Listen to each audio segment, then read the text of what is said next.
Dia dalam kusut 2,65,000. 1,60,000. 1,60,000 মাত্র 3,10,000. 3,75,000. কি দাম ওকার 2,60,000 লো আর না Oke logober, good morning guys, intinya good morning. Buat gawan udah ya after long time buat gawan udah maximum 2 months sampai dalam video ya buat gawan sampai. To di ini buat gawan udah hoy dengar na. To dapsi udah tanah gitu, dapsi mana gua di tanah gitu na. Gua di wes khamani dong, to gua di alas tanah gitu sudah tanah bayi dengar. Angkam sekam jana bhai kam dasan ni ruti suti jabe nol bari bhai ampai dane auga be sauga bhai kita ngajeng na ritul bhai Hello guys. Mari ngalai je. Video ya buat gawan sampai mana SMA mazana dong na. Mai problem jana dong. Kamera semara mazana dong na. Ampai kiang nale akabe mazang recover jatra khem na. Ampai da akabe mazang recover jatar bhai. Ampai kiang na deha mana kuka menai lem jane buat jadam mana ni gejer sorsiaw ampai dane se mazang jabai. Ampai dane yang video hai mana regular japin na try khalam signar na. To ang kamera man se online khalam na den da ya gaban sobai gnang na to ma kamera da gaban ma sobai batai video banai gnang so nonton mana nena taban jabe borane to regular video labana try khalam sig gnang ar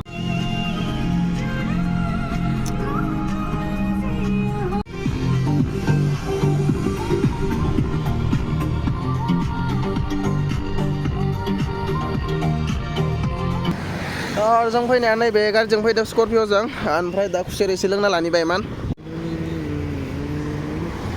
Cheers. Iya, super baik नुनानै नायनो नाफादो जोङो Kawasaki Suwal. Ya be.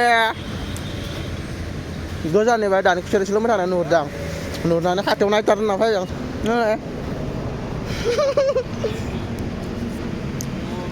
खनसे गाखोना नायनो नामालै Guys, cina dah malah geledar mal.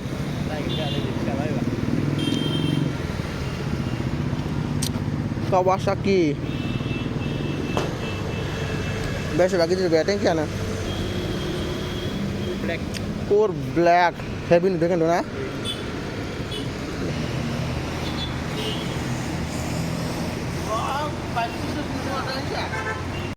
Iformasi lain ini simang dong jeng nabo, kena simang aja menggunakan jago kami cilat ya ada lah ibu. Harun je sabje, malik apa yang dong kemana? Malik kamu naik konsentrasi setelah bina kamu malik ya. Actually,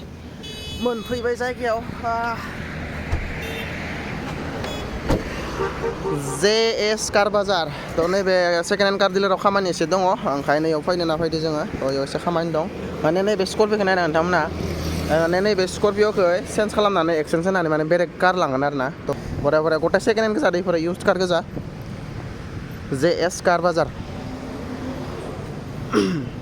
to mane nebe Scorpio ko sense khalamnane mane i20 lanna kedarna to mane normal khamani pura bahai janai dine lanna kerda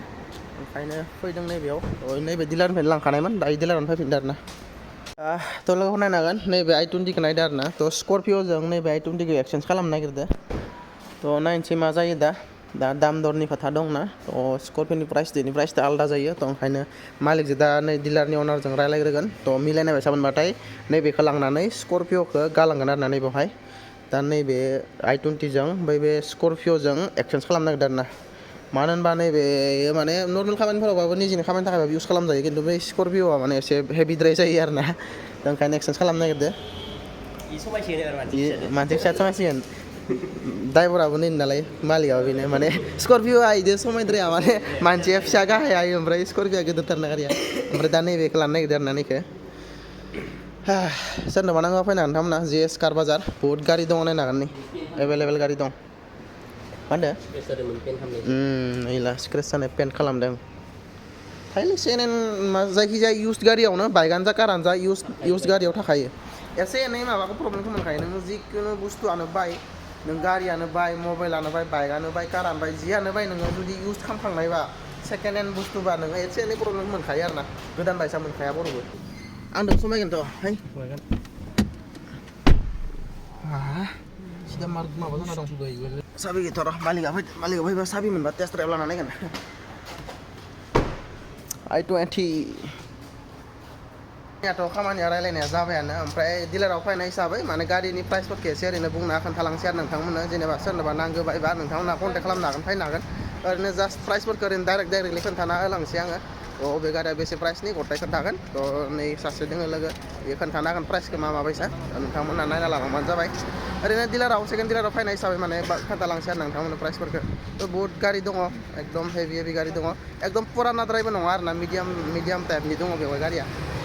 जोंना नैबे स्करपिअखौ change खालामना लांनो गोनांमोन दा स्करपिअआ जाथ'वासै माने एसे problem जाना होबाय दा इखौनो लांफिनसै जोङो ओमफ्राय दा प्राइसफोरखौ खोन्थालांगोन आरोना जोङो तो अबे गारिनिया मा बेसेबां प्राइस खोन्थालांनि प्राइसखौल' ओरैनो सिदा सादा खोन्थागोन अकल प्राइसथ' কৈ দিলি হ'ল XUV 500 2017 মডেল গাড়ীৰ কণ্ডিশ্যন বহুত ধুনীয়া হৈ আছে একেবাৰে দিয়া দাম কৈছোঁ 6 লাখ টকা 6 লাখ টাকা এবা একদম হেভি গাড়ি নাंगौबा एकदम 6 लाखल' आरोना 6 लाख होबानो नैबेखौ मोनलांगोन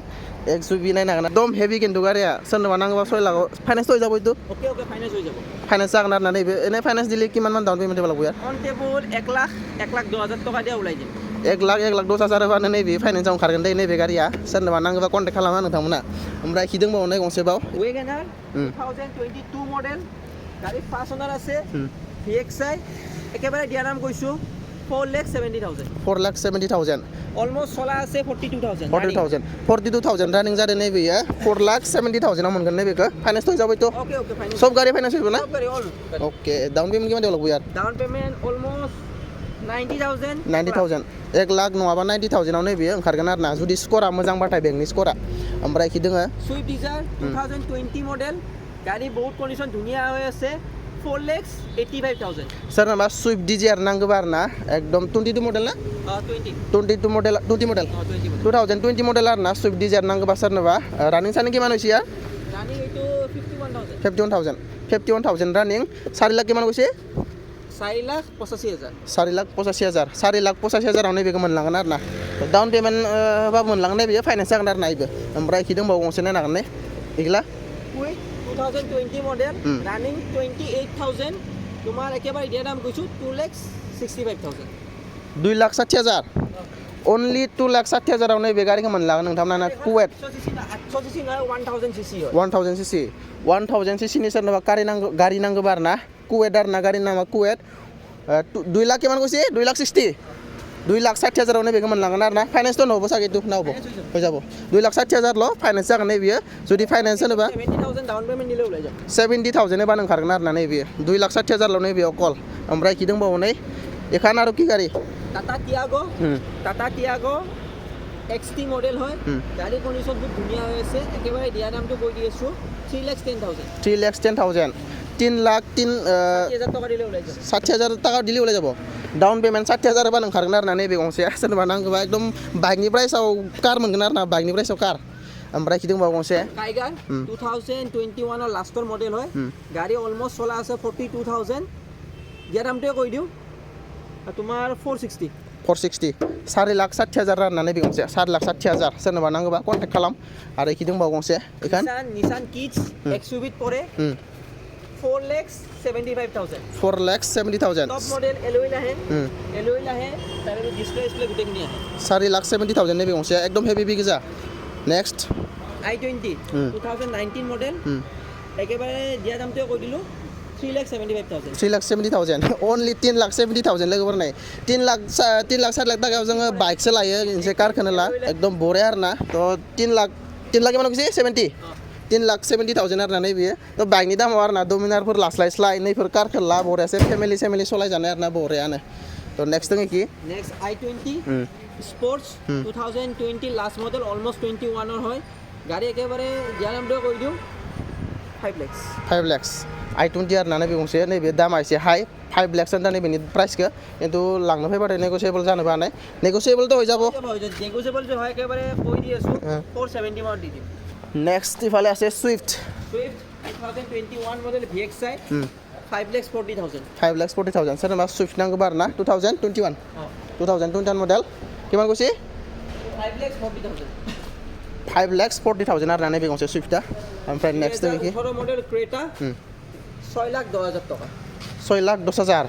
क्रेटा आरोना नैबे एकदम हेभि गारिया 6,10,000 आव मोनगोन नैबेखौ जुदि लांबा फाइनान्स जाजोबगोन 1 लाख नङाबा 1,10,000 बिदि दिबानो मोनलांगोन आरोना भेन्यू 2020 मडल 7,25,000 টাকা 7,25,000 XUV 300 আপোনাৰ 5,20,000 5,20,000 5,20,000 আর না নেই বিয়ে 5,20,000 নেক্সট টাটা নেক্সন 2020 মডেল পুরাপুরি গ্যারান্টিও করে দিলো আপনার 430 430 4,30,000 4,30,000 না নেই পৌঁছে গাড়ি পুরা হেভি বি গোজা কিন্তু প্রাইস একদম বড়িয়া বড়িয়া মিলে আর মিডিয়াম গোজা নেক্সট ইফালে এইটো এইটো তোমাৰ 1,60,000 1,60,000 মাত্র মাত্র কি গাড়ি তো 15 গাড়ি 7 লিটার রেডি গো ও ভাই 7 জন যারা গাড়ি আনে ফ্যামিলি থানায় থাকায় মজা জাগান কন্ডিশন তো ভালো আছে টিপ টপ টিপ কন্ডিশন सोरनोबा नांगौबा 1,70,000 ल' बियो तो नोंथांमोना कन्टेक्ट खालामबानो जाबाय नेक्स्ट इखन आल्टेजार 2022 मडल 11,20,000 টাকা 11,20,000 নেবে বহুত হাই প্রাইসা 7 সিটার আর নেবে 2.0 নেক্সট ইটো এইটো Honda Amaze 2017 মডেল 3,20,000 টাকা 3,20,000 होन्डा नि गाड़ी नांगौबा सोरनोबा 3,20,000 आव नेबेखौ मोनगोन तो कन्टेक्ट खालामबानो जाबाय बरियानो खिन्थु नै गंसे बरिया जादे 1,70,000 आव नै बरिया जादे 7 সিটার বরিয়া ইটো বরিয়া আছে এই তো মই লম নেক্সট ইটো বলেৰো খন কিমান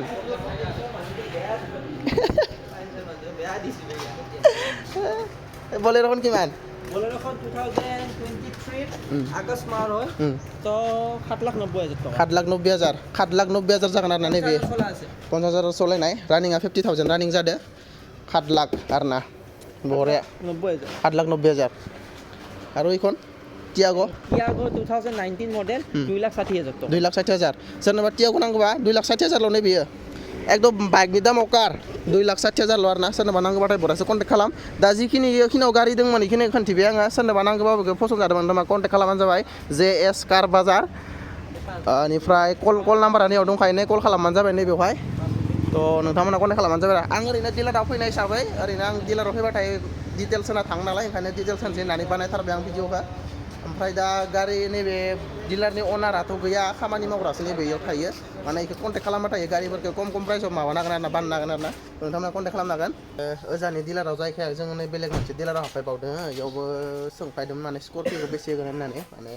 स्करपिअखौ जोंनो माने 7नि सायाव नांगौ आरो ना ओमफ्राय दा 656 इदिल' फैथारदों माने डिलारफोराव बारा सायाव आंनिफ्राय दा जोंनो नांगौ 7नि सायाव नांगौ आरो ना दा 7नि सायावनो मोनाखै माने डिलाराव होआखै ओमफ्राय 7नि सायाव मोनबाथाय इखौ स्करपिअखौ होनानै माने बेलेग गारि लांखागोन बायदियाव फैदोंमोन जोङो ओमफ्राय दा जायाखै बर'बो ओमफ्राय इयाव ओरैनो गारि नायफैदों जों नै नायनो हागोन एभेलेबेल दं बहुत गारि गोदाननो सेकेन्ड हेन्ड गोजा दे इउज गोजा गथाय